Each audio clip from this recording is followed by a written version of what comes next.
It's me again, the Everglades Wild Man. We're out here on I-40, just west of Nashville, about 75 miles, a little rest area. Gonna cut me a watermelon, have me a little watermelon. Want a piece of watermelon? I'll share with you, man. You look like you can eat watermelon. I don't know. Huh? I don't know. I might eat a bite with you.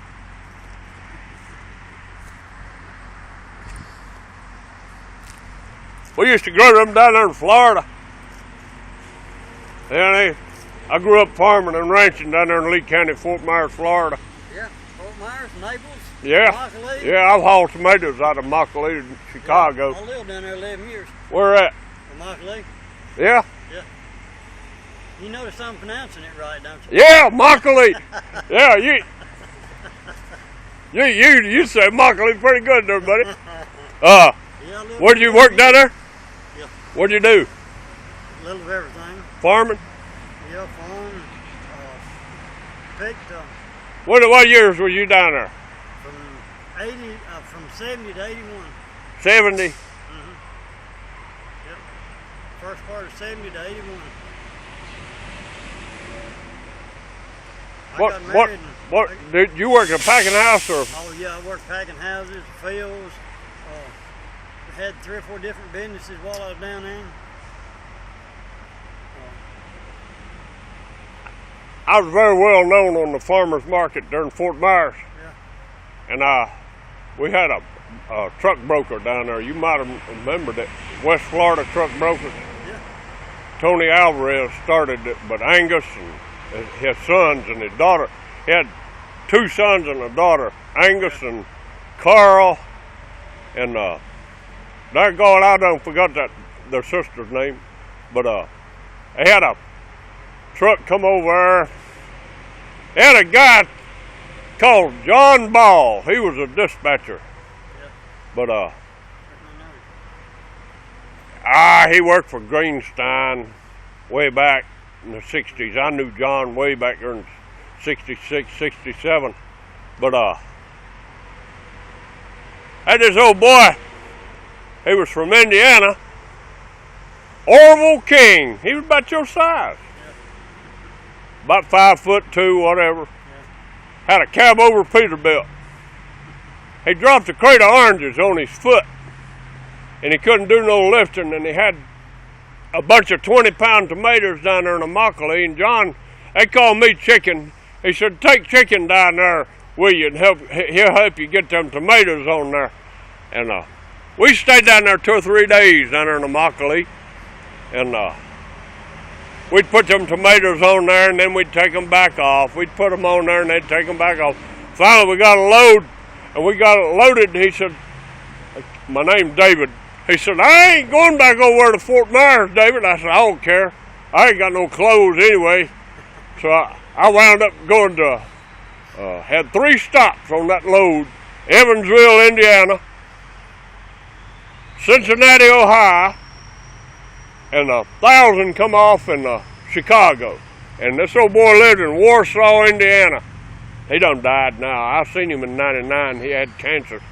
But we made our first drop in Evansville. But coming up to North Georgia, there we got on 24. We had no sleep. Had a cab over Peterbilt, and we got on top of Monteagle Mountain. He said, let me sleep about 2 or 3 hours. I said, Orville, I'll smoke 2 cigarettes and then I'll wake you up. He said, all right.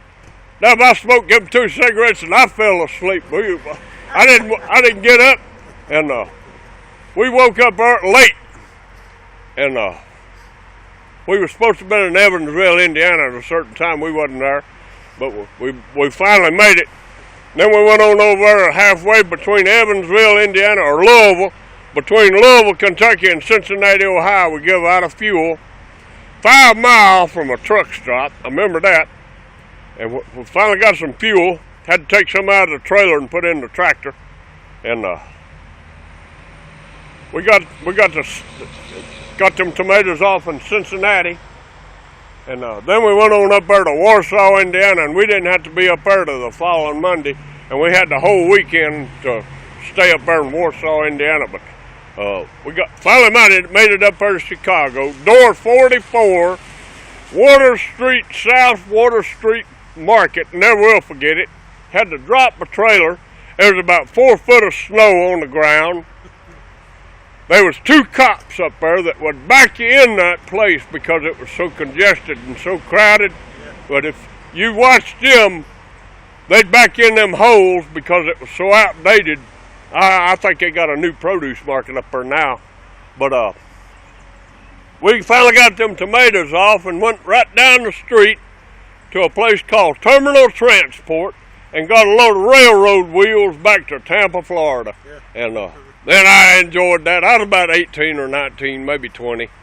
But Orville sure could drive that truck. He had a two transmissions in that thing. Yeah.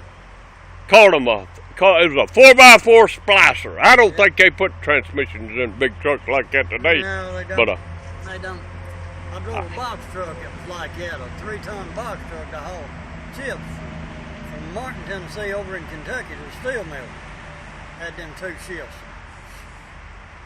That'll work you, man. It was a worker, huh? Yeah. Well, I'm going to cut this watermelon here for us. What's your name? Barlow? Barlow like the knife. Barlow. Well, Everglades Wild Man and Barlow go eat this watermelon right here. This is Memorial Day, and, well, I want to go to Vietnam, but I see now that we didn't need to go, but that's another story. Bye! Everglades Wild Man got to go and eat this watermelon with Barlow. Bye!